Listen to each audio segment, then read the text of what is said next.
Chapter 12 Topic 2 Part 2. Love for the Prophet. 2. Umar's, radhiyallahu anhu, grief at the Prophet's death.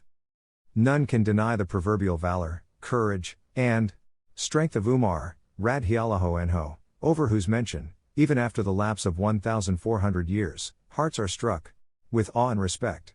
Islam could not be professed and preached openly before Umar's coming into its fold. As soon as he embraced Islam, the Muslims started saying Salat in the Haram, as none could dare harm them with Umar, radhiyallahu anhu, on their side. Notwithstanding all this, he could not bear the shock of the Prophet passing away. So much so that he stood with sword in his hand, utterly confused, saying, I shall behead the person who says that the Prophet, sallallahu alaihi wasallam, has passed away. The Prophet, sallallahu alaihi wasallam, has only gone to visit his Lord, just as Musa, alayhi salam, had gone to Tur.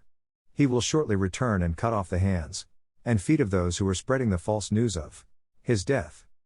On the other hand, Usman, radhiyallahu anhu, was stunned with grief by this event. He could not utter a single word, even till the next day, and walked about as if bereft of speech. Ali, radhiyallahu anhu, too, was in terrible grief.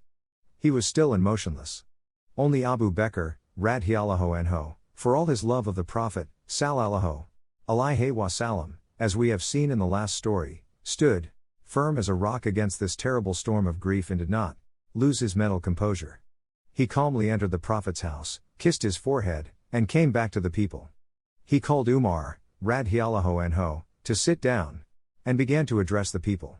He said, Whoso worshipped Muhammad, sallallahu alaihi wasallam, let him know that Muhammad is no more, and whoso worshipped Allah should know that Allah is ever living and eternal. He then recited the following verse of the Quran, Muhammad is but a messenger, messengers, the like, of those who have passed away before him. Will it be, that when he dies or is slain, ye will turn back on your heels? He who turneth back doth not hurt Allah, and Allah will reward those who recognize the truth. 111, 144. As Abu Bakr, radhiyallahu anhu, was destined to be the Khalifa after the Prophet, sallallahu alaihi wasallam, it is significant that, unlike other Sahaba, he behaved with the composure and patience that were needed on an occasion like this.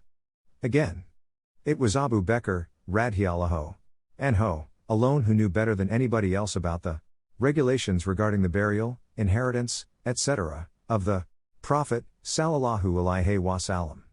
When the difference of opinion arose among the Sahaba whether the burial place of the Prophet, sallallahu alaihi wasallam, be it Mecca or Medina or Jerusalem, it was Abu Bakr, radhiyallahu anhu, who settled the difference by saying on the authority of the Prophet, sallallahu alaihi wasallam, that the prophets are buried where they have died. There were several other ahadith known only to Abu Bakr, radhiyallahu anhu, that helped solve many of the other problems arising out of the death of the Prophet, sallallahu alaihi wasallam. Some of these ahadith were 1. Prophets have no heirs. All that a prophet leaves behind is sadaqah.